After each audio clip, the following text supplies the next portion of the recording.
What's good, family? It's your man, the YB, back once again. So we got some super duper breaking news right now. Your man's Gennady, very nice, I like Golovkin, has once again reacted salty to his loss against Canelo. Now, I ain't gonna lie to you, man. After the first fight, I was angry. I think it was clear Golovkin won the first fight. However, the second fight, equally, I thought it was clear he lost. And really, when you think about it, in that second fight, Mr. Big Drama Show, Mr. Big Knockout, for the first time in his career, was backpedaling. Now that for me is what you call game, set and match. In the first Golovkin fight, Golovkin, as he had always done for the last 10 years in his career, came straight forward and pummeled Canelo against the ropes. He won the fight. In the second fight, for the first time in his career, he dancing. Canelo turned Golovkin into a boxer. That's how you know he lost. Yeah, I'm sorry. If I ever see Mike Tyson going backwards, and to be honest with you, when Mike Tyson lost against Holyfield, how did he lose? Going backwards in the first fight, yeah? Buster Douglas, how did he lose? Going backwards. When these pressure fighters start going backwards, you know it's a wrap for them. Even someone like Kovalev, the Crusher, yeah? In the first fight against Andre Ward, the Crusher was dominating Ward. In the second fight, how did it finish? Kovalev was in a heap against the ropes on the floor. Yeah? There's nothing Crusher, there's nothing Big Drama Show about going backwards. Now, if your name's Floyd Mayweather, that's different. You know what I mean? That's his style. There's a different criteria. But when your criteria, when your history, when your greatness has been defined by pressure fighting, I ain't trying to see you go backwards. And if you do go backwards, that tells a lot about how the fight's playing out. Yeah, because if Golovkin wanted to go backwards, why wasn't he going backwards against all the bums he knocked out, innit? If you're a boxer, be a boxer. But don't suddenly, in your hardest fight, turn into a boxer. That tells me you've felt something. Because otherwise, the math doesn't add up. Yeah? But these pressure fighters don't suddenly start going backwards. They only do that when they've felt something. Either they've felt some power from their opponent, or they've felt the alphaness. They've felt, I can't hurt this guy. It's not as simple as just pressing forward. And that's unfortunately what we saw in the second fight. Now, to be quite frank, Golovkin's 40-year-old now. I wasn't shocked.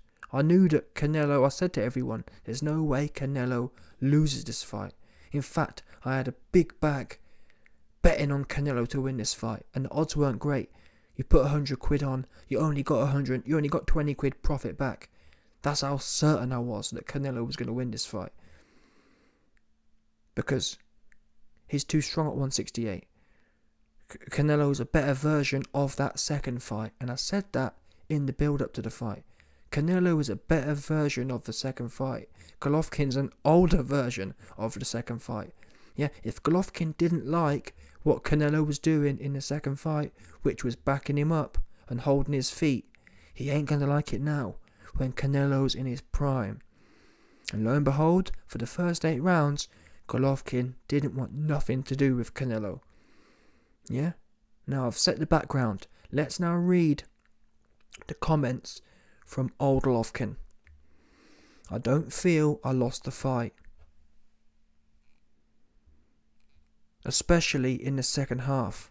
I felt I was better than Canelo. It goes on. I don't feel that I lost the fight. I don't think about the loss. It's not something that is on my mind right now, because it was a great fight and it was a very clean fight, as you noticed, and we did not allow any mistakes. The fight was very competitive, and especially in the second half, I felt that I was better than my opponent.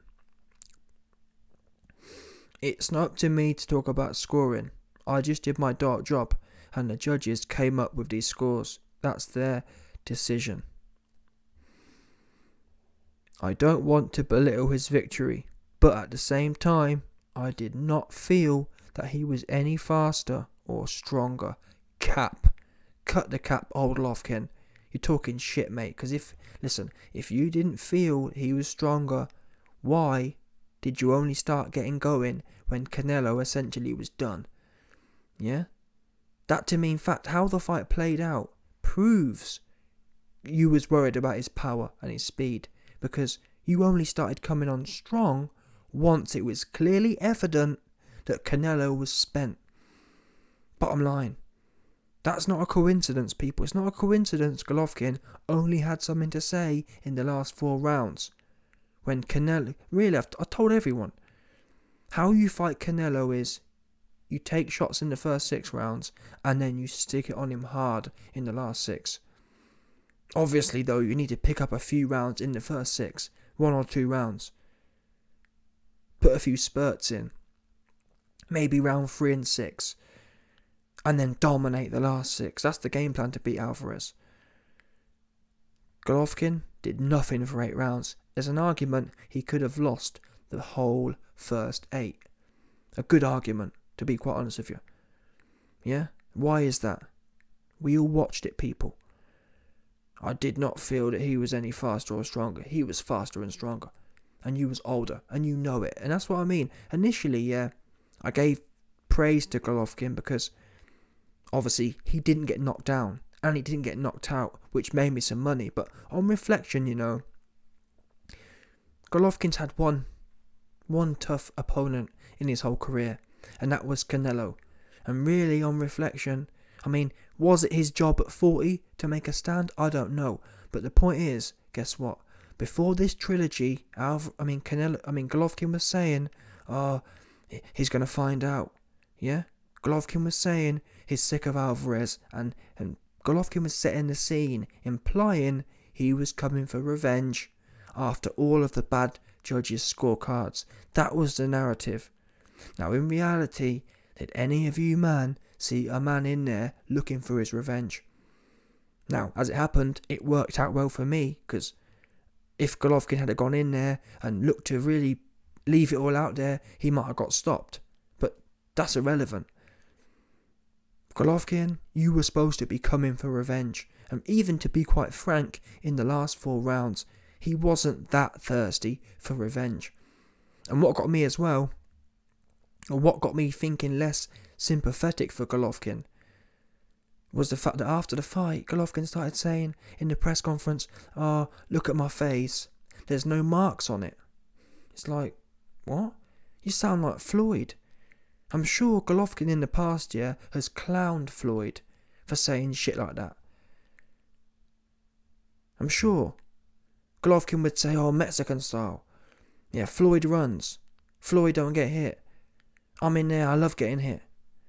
And now Golovkin's celebrating the fact that his face is clear. Well, since when is having a clear face a boxing objective? Especially when you're supposed to be Mexican style. The whole thing in boxing, yeah, has reversed. Back in the day, going through a war, yeah, and having your face all bust up, that was a badge of honour.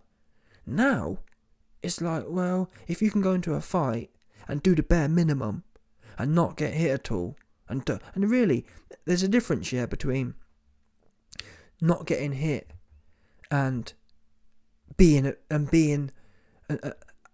a difference between not getting hit, yeah, and avoiding confrontation. Golovkin avoided confrontation. He wasn't not getting hit. Not getting hit, yeah, is when you're applying yourself and then you're still slick.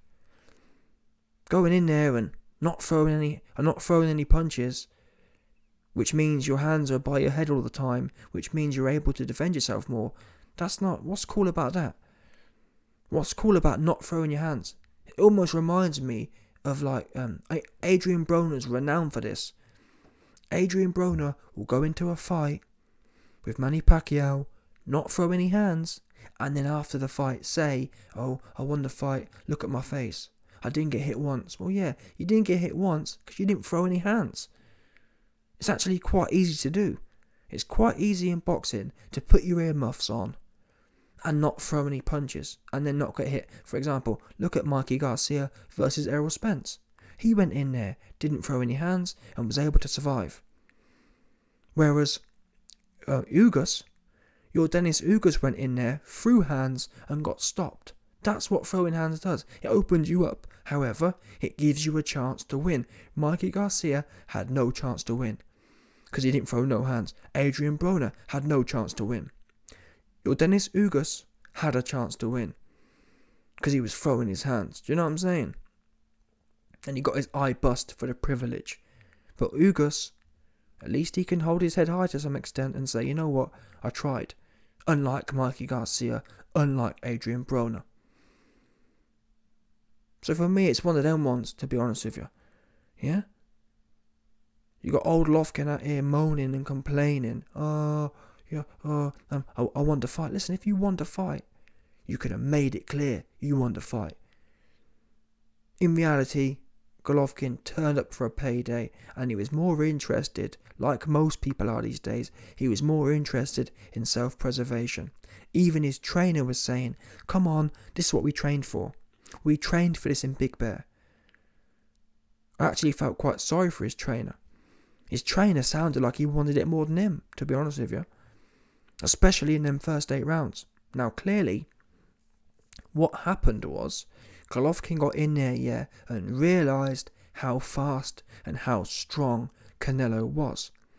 Now I haven't got a problem with a 40-year-old man, realising, shit, he's fast, shit, he's strong. What I have got a problem with is all of us seeing it, all of us seeing that you was shit scared of his power, and then after the fight, in the comfort and the safety, now the fight's over, you saying, I wasn't bothered, his power wasn't all that, his speed wasn't all that. Because listen, let me tell you what people do when people aren't concerned with other people's power. Yeah, if you're not scared of someone's power, you walk through them. Yeah? If you're not bothered about his power or bothered about his speed, you push forward. You don't sit there tentative. Golovkin didn't even dare throw his jab. I was expecting Golovkin to come out, and be doubling and tripling his jab up at least. Part of my game plan was, for Golovkin to win, he should have gone in there and the first 6 rounds, no power shots, pure jab multiples. Yeah, touch, double, triple. That's all he should be doing. Use that to pick up a few rounds early in the fight. And then in the last 6, that's when you bring the power shots in. When Canelo's slowed down and he can't fight back. Golovkin, he was scared to throw his jab.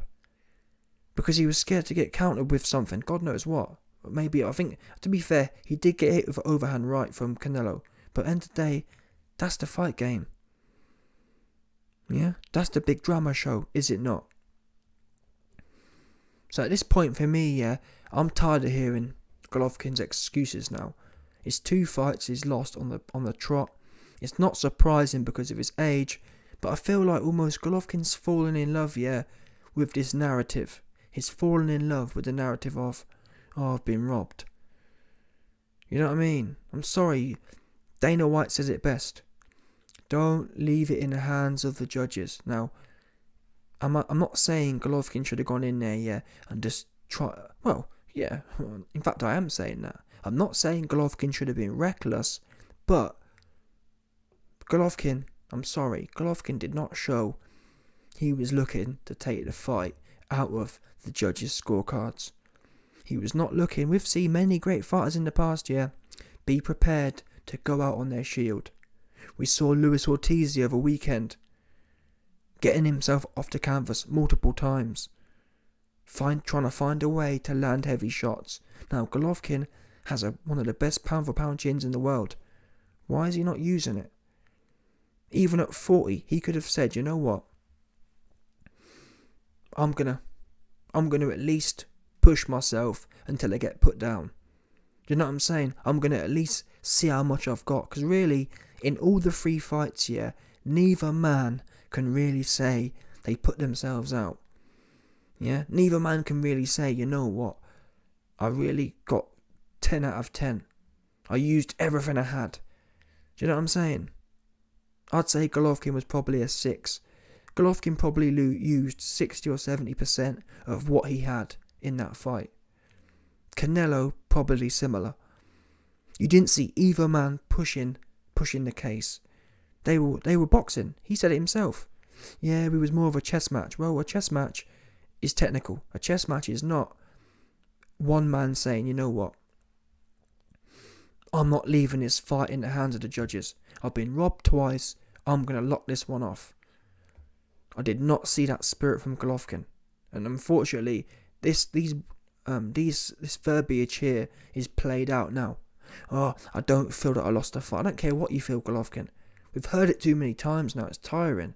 It gets boring hearing people repeat themselves.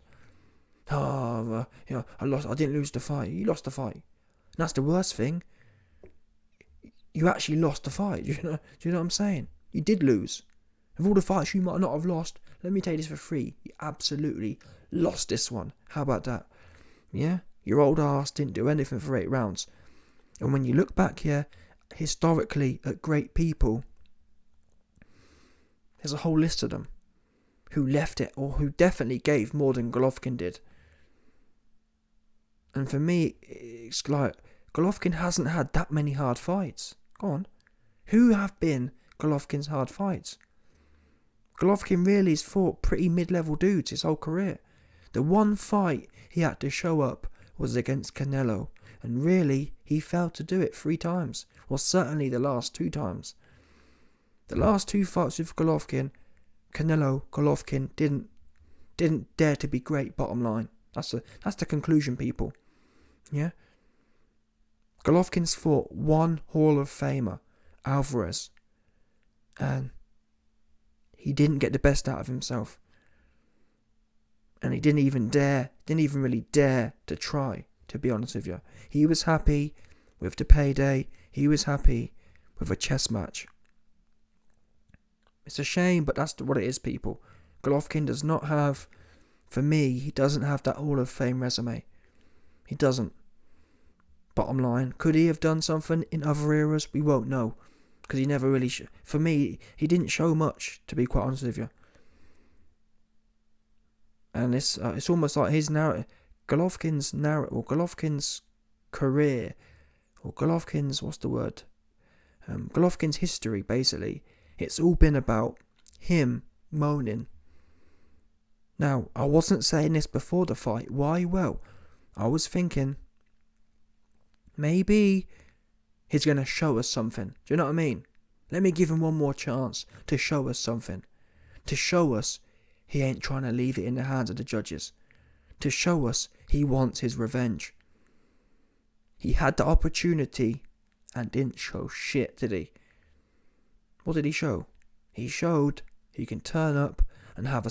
It was, to be quite frank, it was a glorified sparring match from both men. And that's not the spirit from both men we were getting before the fight. Before the fight, Canelo was telling everyone, I'm going to get the KO. We didn't see him even try like that. Same as Golovkin. Golovkin was hinting, yeah, I've been robbed twice, and yeah, the judges, you know what I mean? He was hinting he's going to do something this time. He was hinting that he's going to leave the judges no choice but to vote for him in a big way. We didn't see that. Didn't see that risk taken. And think back, in history. Think back in history, to all the rock'em sock'ems. We've seen big dudes in there winging away big shots. Think about Hearns versus Leonard. Now, Hearns and Leonard, they weren't... Well, when you think about Canelo and Golovkin, Canelo and Golovkin are what we would consider to be traditional pressure fighters. Yeah? Leonard and Hearns. Hearns was lanky. Leonard wasn't a pressure fighter. He was an outboxer. Leonard and Hearns, from what I remember, they was getting at it. Throwing heavy shots with bad intention. Proper going for it. I don't know what it is with this new age boxing, man. You just don't seem to get the feeling of spite. It's all kind of slow paced and people plod along and, innit? People negotiate the fight. You didn't see that real bad mind energy. And really, these two had the worst relationship as bad as Hearns and Leonard. But yet we just don't see it translate in the ring. Back in the day, rivals would really want to hurt each other, and you'd see it play out. You'd see the venom. These days, you just don't get that. You don't see that spite. Yeah, Golovkin and Canelo giving it all before the fight. They get in there, and all you see them doing is negotiating around the ring, negotiating the rounds. But yeah, for me, Golovkin should retire. I wouldn't mind seeing him fight Chris Eubank just for the spectacle, just to see if he can knock Eubank out. But apart from that, certainly no one wants to see a fourth fight. That's for sure. I hope to God. If Golovkin beats Eubank here or beats someone else, I hope to God they don't try and serve us the fourth fight. But knowing Eddie Hearn and knowing Golovkin, I wouldn't put it past no one to see that again. Honestly, Jesus, definitely not. Yeah, Golovkin don't have it, and the worst thing is Golovkin doesn't even dare to have it. And part of me thinks, oh, maybe it's Abel Sanchez who's gone. But even in the second fight, Abel Sanchez was there, and Golovkin still shit himself and turned into a boxer. So it's not that. Golovkin just don't want it like that. He don't want it. And Canelo seems to be the bigger puncher. Seems to be the bigger single puncher. And when you're the bigger single puncher, naturally, you don't have to do as much to win fights. Golovkin has to put shots together, which means he opens himself up to be countered with big singles. Golovkin wasn't prepared to do that. And that's all she wrote. So yeah, get this guy Golovkin out of here. I ain't trying to hear no more moaning from Golovkin. You had a prime opportunity to at least try and get some get back. You refused to take any risk. You refused to dare to be great. Yeah, no more whining and waffling am I trying to hear from this guy. Get this guy out of here, 100%.